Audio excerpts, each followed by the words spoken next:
Is anybody out there? Anybody? We are College Hill Farm. Welcome back to College Hill Farm. Today we're continuing our series on casual and complementary prepping. And when we look at where we're at, right now there's a pandemic. Eventually it's going to be gone. One thing history has taught us over the years, pandemics will come and pandemics go. So eventually we're going to get back to life as normal. But that doesn't mean that we won't be in a different landscape than we were when this all started. My prayer is that we don't start having to think of things as before the COVID-19 and after COVID-19. Okay, I hope we don't do that. But preppers are notorious for planning.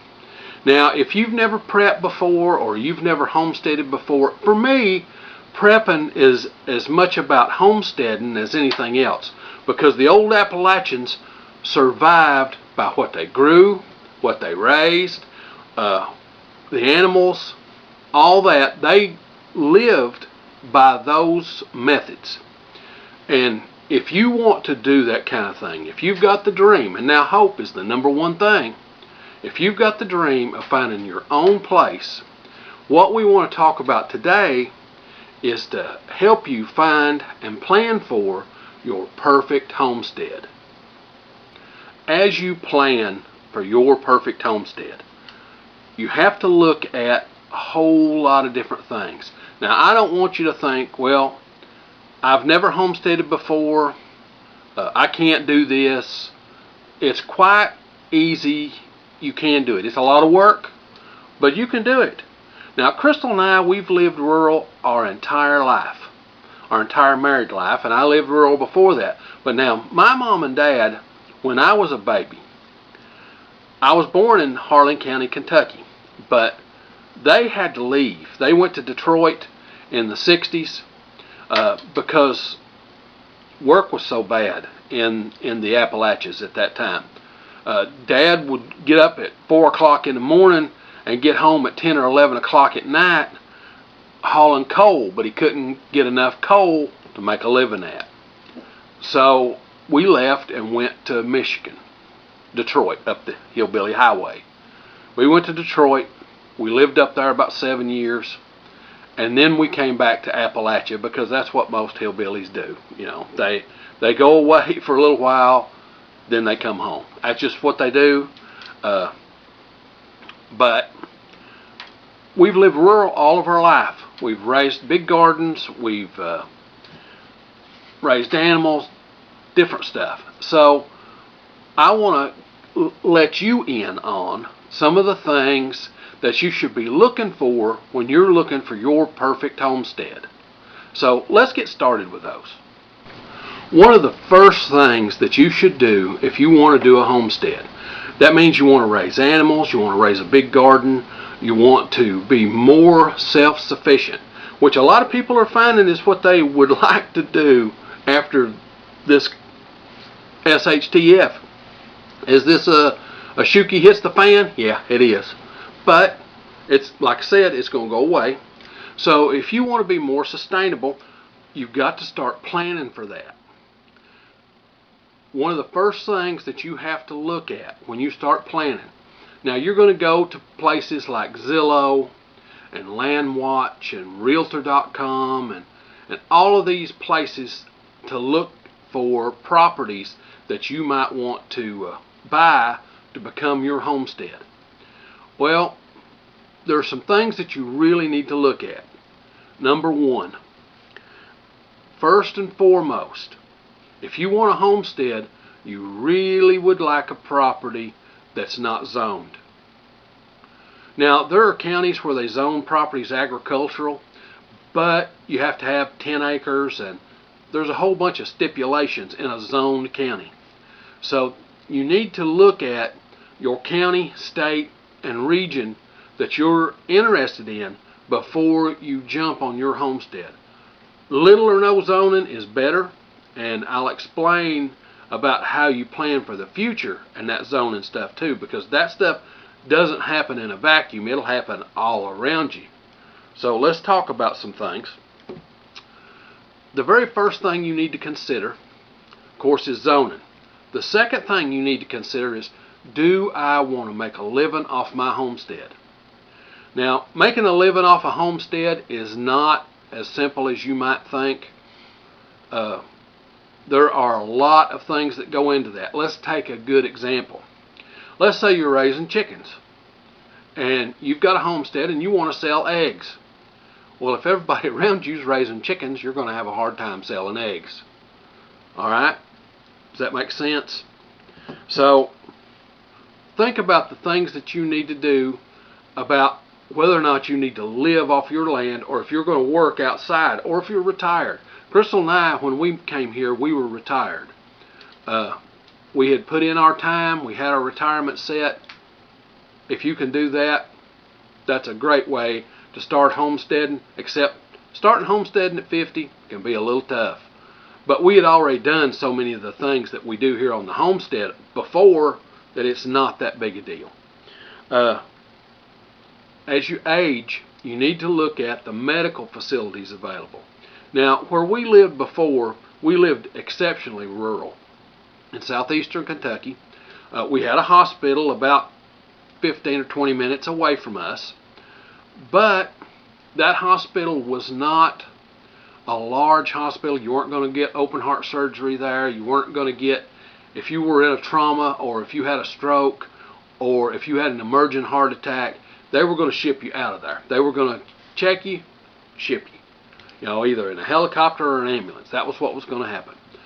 That's all right if you're a young person, but as you start to get older, you start thinking about, how far am I from major medical? And when Crystal and I looked at our homestead, we decided to look at that and rank that. Now, what we did with these things that I'm talking to you about is, we took and ranked these and gave them a number value, each thing, how important it was to us. Okay, and we'll talk a little bit about that later. You know, how far are you from a major medical facility? How close are you to an airport? Now, Crystal and I don't fly hardly ever, so that was one of those things that wasn't as big a deal for us, but it might be a bigger deal for you, because in order to find your homestead that you want, you may have to be a considerable distance from the rest of your family, and they might want to fly in to see you. So think about that. That needs to be at least added to your thought list. How close are you to a town of 18,000 or more? And the reason I pick 18,000 is, a town of 18,000 or greater generally has a super Walmart. They have liquor stores. They have all the things that you can't find in rural America. There are so many things in rural America that are so hard to come by that it always works out that if you have a homestead that's closer to a city of 18,000. Now, a city of 18,000 is not going to cause your property taxes to go up, especially if you live the next county over. Okay, that's the way we did it. We live 20 minutes from a city of 18,000, but we live in the next county over. And as a matter of fact, we've got two cities of more than 18,000, 20 minutes away from us, but we live in a different county. So that makes our property taxes lower. It means there's no zoning in our county. Okay, you've got to look at those kinds of things. One of the other things you want to look at is how many people live in that county. Our county only has about 15,000 people in it. So there's a very small population density, which means that most of the properties in this county are good size. They're not little bitty properties. They're properties that are for farms and that kind of stuff. So your chances of zoning coming to you are way lower. Our county only has a city of a population of about 3,000, which it has everything we personally need. It's got a dollar store. It's got a little clothing store. It's got a grocery store, a couple of restaurants. You know, it doesn't have a whole lot of stuff, but it has city water and city sewer, and you see where I'm going. We don't live in the city. I don't want to live in the city. I always want to be on the outside of a city because cities can enact zoning when the county doesn't. How many acres do you need? How many do you want? That's a big part. You need to think about that and think about what it is you want to do with your property. Do you have to have a property that's already got a house on it? There'll be reasons you'll want to look for a property with a house, and then there might be reasons that you want to look for raw land. And we're going to talk about that more in just a minute. How far are you willing to commute to work? Most people can't give up their job to start their homestead. One of you will probably have to work off of the homestead. How far are you willing to commute to your job? You got to think about that kind of thing. Does the property have city water, municipal water, could be county, but does it have municipal water? Does it have municipal sewer? What about electricity and internet? Can you live without internet? A lot of rural communities don't have high-speed internet. All you can get is dial-up or satellite. And can you live with that? You have to think about those things. Some people say, yeah, I could live without that. I'll just tell you, high-speed internet is awful, awful, awful nice on a homestead, especially when you want to use your cell phone, which doesn't get signal on most places of your homestead. You can come up to your house where there's high-speed internet and tap in there and see whether or not the rain's about to make it to you or not. You can go to the National Weather Service and look at the radar and know how much longer you've got to work in your garden before you have to get in from the rain. Well, once you've decided what you want, that kind of thing, there's some questions that you still have to ask. All right, I've gave you the basic questions that you need to consider, but there are still some questions and some actions that you need to do. First, put your dream on paper. Okay? Put your dream on paper. The reason I say that is you need to know what you can live with and what you can live without. You need to be thinking about the realities of the way things are in your finances, your home style, your family's health, and everybody needs to be included. Then once you do that, you need to get pre-approved for a mortgage because most people can't come up with cash. All right? Most people are not going to come up with cash and go out and buy a homestead. Just not going to happen that way. Some of you can. If you save for years and years and years like Crystal and I did, then yes, maybe you can do that. But remember, when you take out a mortgage on something, don't let the mortgage, the electricity, the water, the taxes be more, and the insurance be more than 30% of your income, and the electricity. All right? 30% of your income. So if you make $2,000 a month, well, then the house payment or the property payment, the electricity, the water, the insurance, and the property taxes all need to be less than $600 a month. Okay? Because if you get over that 30%, you're going to make it hard on you and your family to do the things that you need to do. Number 3, save your money. You're going to need 20%. Let's say you buy a piece of property that's $30,000, or not 30, let's say $50,000. $50,000. Well, 10% of that is $5,000. Well, you need to save up 20% of that because that's the way you're going to get the best interest rate for a loan. You need to have 20% down. So a $50,000 property, you're going to have $10,000 because remember, 10% is $5,000. Double it. Then you need to have $5,000 or $6,000 so that you can move. okay? And you may have to work on the house that's there without making a loan, and you need to plan for that. All right. You can grow a lot of food on 1 acre. Lots and lots and lots of food on 1 acre. So go back to number 1 and be realistic. How many do I need? How many do I want? You also need to consider that when you go back to 1, how much is your income? Do you make $100,000 a year? Do you make $50,000 a year? All right? And your income after taxes, you don't want to go over 30%. One more time, don't go over 30% of your income to take care of your housing. Number 5. Banks don't like to lend on raw land. So if you're going to buy raw land, you might have to come up with all of it at once. Okay, that gives you a strong negotiating point though. You know, if you have the cash to pay for it, that can be a strong negotiating point to negotiate for land. The farther you are away from a town of 18,000, the cheaper the land will be.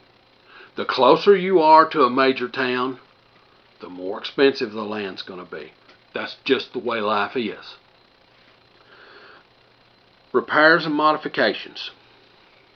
You might have to repair or modify the house that's on the property. Be prepared for that. Or if you're going to set a mobile home, doesn't matter if there's zoning, the health department in these small counties still going to come out and make you put in a septic system. They're going to look at where your well's at. There's going to be a whole lot of things that you need to be prepared for. Do your homework. Don't take anybody's word. Folks that are trying to sell property, they just want to sell it. And when you buy it as is, where is. So don't mess up. Get an inspection. If you have a property that you're looking at and you would like to have this new home that's on it, this home that's on it, but it's a 100-year-old farmhouse, get a good inspection that you pay for yourself that only is going to report to you. You could care less what the bank says. Get an inspection. Know what you're getting ready to deal with. Number 8. How much expertise do you bring to this homestead? Have you gardened before? Have you raised animals before? Have you helped people with animals before? Have you done carpentry work? Can you work on the house? These are all questions that you're going to have to come up and ask. And be honest with yourself. Because I'll just tell you, one of the things that you've got to know is your limitations. Because if you don't know your limitations, you'll get in the middle of a project and be overwhelmed in a short order. That's the way homesteads are. So be prepared for that. Number 9. Don't be afraid to bid low. I know people will come on and say, don't lowball me. Don't lowball me. It's business. Don't be afraid to bid low and stay with your bid. Because while they may not take your bid the first thing, they might very well come back to it. It's not a race. It's a marathon. Don't be afraid to take 2 or 3 years to find the property that you want. Let me say that again. Don't be afraid to take 2 or 3 years to find the property that you want. Number 10. Don't be afraid to walk away from a deal. It's business. It's not personal. People can be nice. They'll be wonderful. Then you'll turn around and this property has a whole lot of problems that you didn't know about. Don't be afraid to walk away before you pay. Alright? Don't be afraid to do that. And get that inspection. Number 11. When you are thinking about converting from maybe city life, You may have lived rural, but you've never homesteaded. When you think about converting to that lifestyle, everybody in the family needs to be on board. Because you can really mess up if half the family's not on board for this homesteading lifestyle. Because it's not easy, and it's not easy on anybody in the family. You have to be on board, and everybody needs to be in on that decision. Family decisions are important. Number 12, and this is where I'm going to stop this. Number 12, living in a construction zone is probably one of the hardest things on a marriage that can occur. Now, Crystal and I moved here, and we lived in a construction zone for over a year, just getting this house ready to bring our furniture from our other house. Okay, we worked here for a year, and all we had was 2 rolly chairs, a little table, and a bed. That was it. We'd get up in the morning, have our coffee, go to work. We'd get done working in the evening, we'd go to bed. That went on for a year while we were renovating this 100-year-old farmhouse. That's tough on a marriage. There were times that we went back to our other house for a week or so just so we'd have soft chairs. Think about that. Younger people, it's easier. Older people, it's going to take you longer to do your house. It's taken us almost 4 years to get this house to close to where we want it, and we're still doing some things on it. Okay, you've found your perfect property, you've put your bid in, your bid's been accepted. Don't be in a hurry. The bank's going to take their time. Now, after this pandemic's over, it may take them even longer. But the bank's going to take their time. They're going to have somebody, they're going to get somebody to come and evaluate the property, its value, assess it. Then there's going to be the tax assessments. There's going to be the lawyer stuff. There's going to be a whole bunch of things that are going to happen. So from the time you select a property and the bid's accepted, it can be 2 to 3 months before you can move on to your property. Okay, it's not that simple unless you're paying cash. Now, if you're paying cash, that's a whole nother animal. But most people can't afford to just pay cash for a piece of ground. So, preppers are great planners. If you're going to move into this lifestyle, you need to become a great planner, because you have to look 5, 10, 15 years down the road. Where do I want to be? Where am I now, and where do I want to be? Those are the kinds of things that you have to prepare for. So, looking for that perfect homestead is one thing. Obtaining it is something totally different, which that's what we're going to talk about in our next segment, which is going to be setting up your perfect homestead. After you've gone out, you've found your property, you've bought it, you're starting to move in. What do you need to do, and what do you need to think about to set your homestead up so that 5 years down the road, it's not going to be harder on you? Or 10 years down the road, it's not going to be harder on you? Or when you reach old age, how are you going to cope with that 10 acres you bought, or that kind of thing? Okay, so those are all things that are going to be covered in the next video. Now, if you like this kind of stuff, this homesteading, do-it-yourself kind of thing, be certain to come on out to the channel and subscribe. If you hit the little bell, it will notify you when we upload videos. We upload every Sunday, sometimes 1, sometimes 5 videos. Just depends on what's going on in the homestead that week. And now, with that being said, it's time for me to get on to the next thing.